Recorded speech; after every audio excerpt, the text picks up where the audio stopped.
뇌는 신경세포 덩어리로서 마음의 근원에 대한 질문에 대해 과거 철학과 종교에서 내놓았던 답을 이제 뇌과학자들이 내놓고 있습니다. 식물에는 신경계가 미비하지만 동물은 신경계와 근육 덕분에 움직일 수 있습니다. 그래서 동식물을 구분할 때 가장 큰 차이가 바로 이 움직임입니다. 애니멀이라는 단어는 움직이다를 뜻하는 라틴어 애니마에서 유래했습니다. 바다를 헤엄치던 우렁생이 유생은 정착 후 움직이지 않게 되자 자신의 신경절과 근육을 소화시켜버립니다. 이는 뇌가 움직임 조절을 위해 존재한다는 가설을 뒷받침해줍니다. 뇌는 생존에 유리한 기억을 위해 변연계를 발달시켰고 미래를 예측하는 심피질이 더 쉬워지며 현재의 뇌가 완성되었습니다. 뇌주름으로 가득한 사람의 대뇌피질은 펼치면 신문지 한 장 크기가 됩니다. 원숭이와 쥐는 각각 엽서와 우표 한 장 넓이가 됩니다. 뇌의 회색질은 신경세포체 부위이고 백색질은 축삭돌기 있는 부위입니다. 백색질의 축삭돌기는 전기신호 누설을 막는 미엘린, 즉 수초로 쌓여 수초를 구성하고 있는 지방질의 색깔인 하얀색으로 보입니다. 대뇌피질은 약 2에서 3mm 두께의 6개 층으로 구성되어 있습니다. 신경세포 수상돌기 스파인에서는 다른 신경세포와 시냅스를 형성합니다. 신경세포 하나가 1000에서 10,000개 이상의 스파인을 갖고 있기 때문에 1000억 개의 신경세포로 이루어진 뇌에는 10조에서 100조 개의 시냅스가 존재하게 됩니다. 알츠하이머병과 파킨슨병은 신경세포의 퇴행성 뇌질환이라는 유사성을 갖고 있으며 전자는 기억력 저하, 후자는 운동기능 저하라는 특징을 갖고 있습니다. 신경세포는 물리적으로 실제하는 구조로서 만지거나 자를 수 있고 이식수술도 가능합니다. 신경세포는 세포체 외에도 수상돌기 즉 덴드라이트와 축삭돌기 즉 액손을 가지며 수상돌기는 전기신호를 받아들이는 인풋, 축삭돌기는 전기신호를 내보내는 아웃풋, 세포체는 전기신호에 의해 형성된 정보를 취합하고 계산하는 중앙처리 장치 역할을 합니다. 발가락 움직임은 대뇌피질로부터 1m 이상 뻗은 축삭돌기 덕분에 단 2개의 신경세포만으로도 연결이 가능합니다. 신경세포는 직경 100 마이크로미터짜리 세포체인 머리 부분이 그보다 1만 배나 더 긴 축삭돌기인 꼬리를 가질 수 있는 기이한 구조적 특징을 갖습니다. 신경세포는 정보계산, 생성, 전달이라는 고유 기능을 수행하며 특히 활동전위라는 전기신호를 만들어 생성된 정보를 이웃 신경세포에 전달합니다. 신경세포 막은 변화무쌍한 인지질 이중막으로 이루어져 있고 이 막에는 이온 통로가 풍부하게 박혀 있어 활동전위와 같은 전기적 활동이 가능하도록 되어 있습니다. 축상 내부를 따라 주행하는 미세소관은 세포체에서 생성된 단백질을 축상 말단까지 운반하고 회수하는 하행선, 상행선 철도 역할을 합니다. 축삭 돌기를 통한 전기신호 전달은 절연율이 낮기 때문에 누전되어 중간에 신호가 사라질 수 있습니다. 이를 방지하기 위해 신경세포는 미엘린으로 축삭 돌기를 감쌈으로써 전기신호를 먼 축삭 돌기 말단까지 안정적으로 보낼 수 있도록 했습니다. 여러분의 뇌와 신경계는 어떻게 움직임을 조절할까요? 지금 그 비밀을 풀어보겠습니다.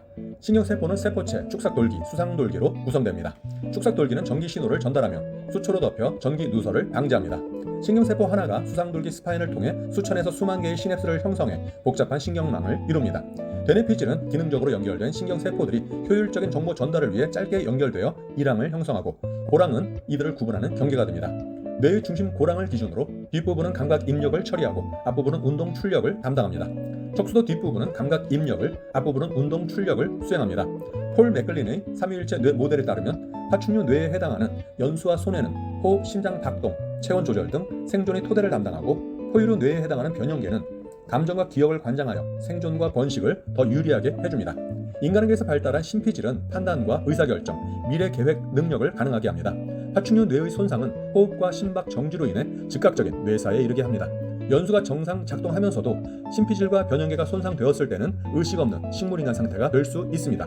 호문클루스는 신체 부위별 뇌 담당 면적을 시각화한 것으로 신체에서 민감한 부위일수록 뇌에서 더 넓은 면적을 차지합니다.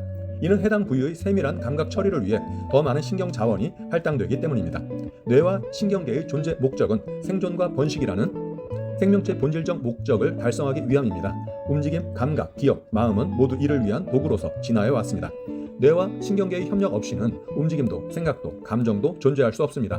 건강한 뇌와 신경계를 유지하는 것이야말로 진정한 웰빙의 시작입니다. 신경세포는 어떻게 전기신호를 전달할까요? 그 놀라운 메커니즘을 지금 확인해 보겠습니다. 신경세포는 흥분성을 띠어 활동 전위를 만들고 축삭돌기와 미세소관, 수초를 통해 전기신호를 멀리 전달합니다. 전기신호는 이온 이동으로 초당 수미터에서 100m의 속도로 몸 전체에 퍼집니다. 뇌 컴퓨터 인터페이스는 뇌 신호를 번역해서 생각만으로도 기기를 제어하는 기술입니다. 이는 키보드 없이 컴퓨터를 사용한다거나 사지마비 환자가 로봇 의수를 사용할 수 있게 하는 분야에 활용되고 있습니다. 신경세포의 안정기 모형은 평소 전기신호를 억제하다가 자극 시 전기신호를 발생시킵니다. 이는 에너지 소모가 크지만 작은 자극에도 정확히 반응할 수 있다는 장점이 있습니다. 안정막전위는 신경세포 내부가 약 -70mV 음전환을 띠는 상태를 말하며 활동전위는 자극 시 전압이 +30mV 양의 값으로 급상승하는 현상을 말합니다. 신경세포막은 지방질 이중층과 이온 통로 역할을 하는 막 단백질로 이루어져 있으며 이 막 단백질은 전하를 띤 이온이 절연체인 지방질 물질 세포막을 통과하도록 돕습니다. 세포 내에게는 칼륨 이온이 풍부하고 세포 외에게는 나트륨 이온이 풍부합니다. 나트륨 칼륨 펌프는 ATP를 소모하여 세포 내부 칼륨 농도를 높이고 세포 외부 나트륨 농도는 낮춰 안정 막전위를 유지하도록 도와줍니다. 신경세포는 실무율 법칙에 따라 역치값 이상의 자극에만 활동 전위를 생성하고 그 이하 자극에는 반응하지 않습니다. 여러 수상돌기 스파인을 통한 시냅스 입력의 합산으로 세포체 막전위가 변화되어 결국 세포체에서 축삭으로 이어지는 축삭 둔덕에서 활성 전위를 형성하게 됩니다. 신경세포의 정확한 전기 신호 전달 메커니즘은 우리 몸의 원활한 기능을 유지하는 데 필수적입니다. 이 놀라운 시스템을 이해하면 건강관리에 큰 도움이 됩니다. 신경세포가 초고속으로 신호를 전달하는 비결은 무엇일까요? 지금 알아보겠습니다. 신경세포 세포막은 가지돌기로부터 입력된 수많은 시냅스 신호를 합산합니다. 이 합이 활동 전위 역치를 넘어서면 축삭 둔덕에서 활동 전위가 발생합니다. 미엘리네이션, 즉 수초화는 희소돌기 악요세포가 축삭돌기를 지방세포막으로 감싸 전기 신호가 누설되지 않게끔 합니다. 수초 사이 랑비의 결절 덕분에 신호가 점프하듯 도약 전도로 전달되기 때문에 전기 전달 속도는 빨라집니다. 신경세포는 축삭 말단에 도달한 활동 전위 빈도에 따라 화학 신호를 조절해서 시냅스 틈새로 출력합니다. 축삭돌기 말단의 시냅스 소포에서 분비된 신경 전달 물질은 시냅스 틈새를 건너 다음 신경세포의 가지돌기에 있는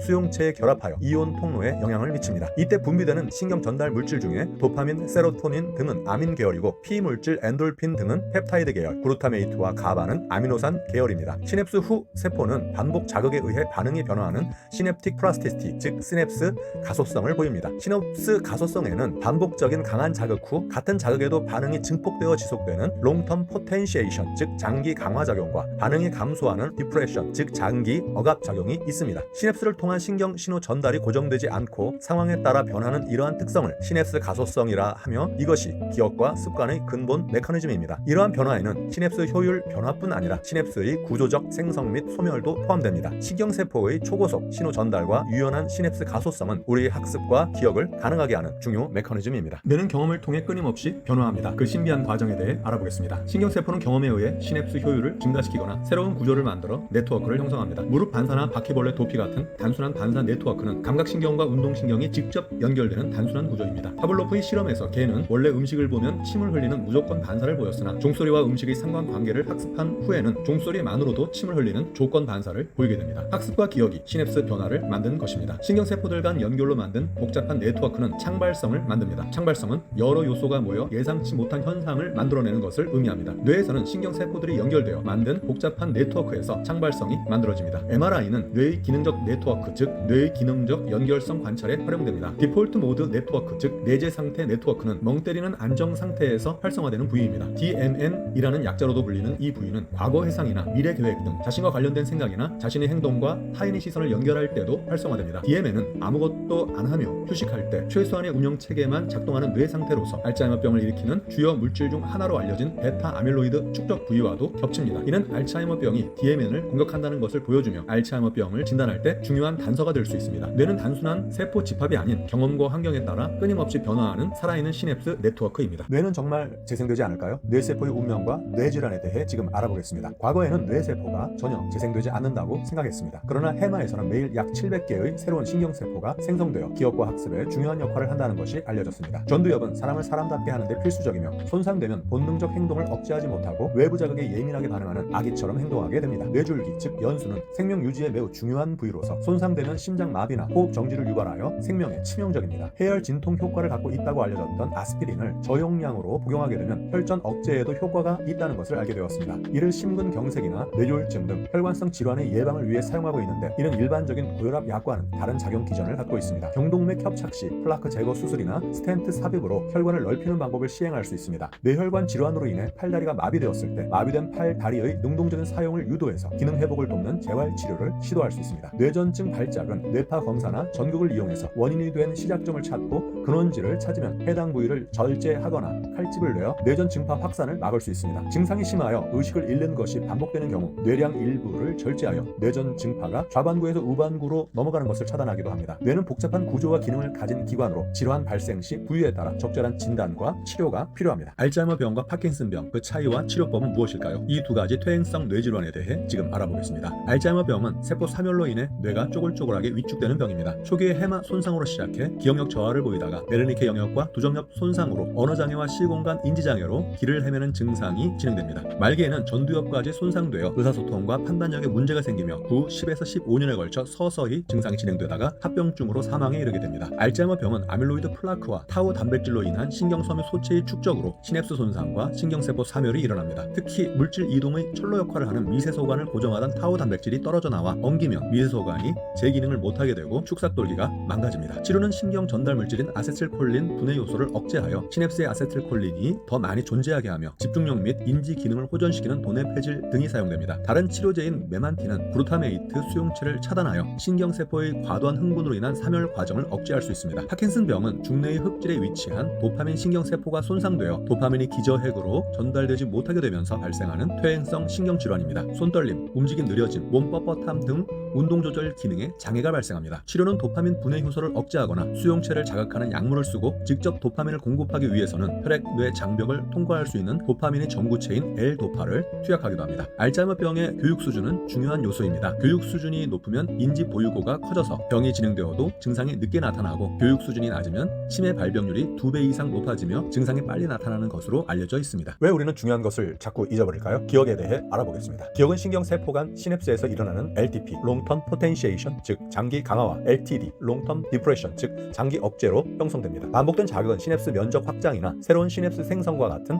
구조 변화를 일으켜 학습과 기억을 가능하게 합니다. 알츠하이머병 초기에는 단기 기억 시냅스가 손상되어 최근 기억이 먼저 사라지지만 장기 기억은 비교적 튼튼한 시냅스 덕분에 비교적 오래 유지됩니다. 질병이 진행되면 전두엽까지 손상되어 판단력 문제가 발생할 수 있고 폭력적 성향을 보이는 성격 변화가 나타날 수 있습니다. 젊은 층의 기억력 감퇴나 건망증은 복잡한 사회에서 정보 과부하로 인해 발생할 수 있습니다. 이는 여러 정보를 동시에 처리하려는 습관에서 비롯됩니다. 해결책은 불필요한 정보를 줄이고 지금 하는 일에 집중하는 정보 가지치기와 명상, 휴식을 취하는 것입니다. 세상의 복잡성이 건망증의 주요 원인입니다. 두통은 주로 민감한 뇌막과 혈관벽에 대한 자극으로 발생합니다. 뇌막염은 염증으로 인한 발열과 심한 두통을 유발하며 긴장성 두통은 목과 어깨 근육의 긴장으로 인해 생깁니다. 근육 스트레칭은 긴장성 두통 완화에 효과적입니다. 기억과 두통을 이해하고 관리하는 것이 뇌 건강의 첫걸음입니다. 당신의 선택은 뇌 속에서 어떤 과정을 거칠까요? 뇌과학과 심리학이 밝혀낸 의사결정의 비밀을 알아보겠습니다. 20세기에는 수학과 컴퓨터 과학의 발전으로 복잡계 과학이 탄생했습니다. 이 학문은 복잡한 현상 속에서도 시스템의 근본 원리가 이해 가능하다는 희망에 기반하고 있습니다. 나비 효과는 아주 단순한 원리로도 복잡한 현상이 발생할 수 있다는 것을 보여줍니다. 초기 조건의 민감한 의존성 때문에 작은 차이가 예측 불가능한 결과를 초래할 수 있습니다. 인간의 뇌는 1000억 개의 신경세포가 복잡한 시냅스를 형성하며 상호작용하는 세포 공동체입니다. 각 세포의 가시 하나하나에서 전기 신호를 주고받으며 복잡한 계산이 이루어지는 복잡계 시스템입니다. 의사결정은 경제적, 사회적 이익, 과거 경험, 주의 집중, 도덕적 기준 등 다양한 요소에 의해 영향받습니다. 뇌에는 원팅 시스템과 라이킹 시스템, 즉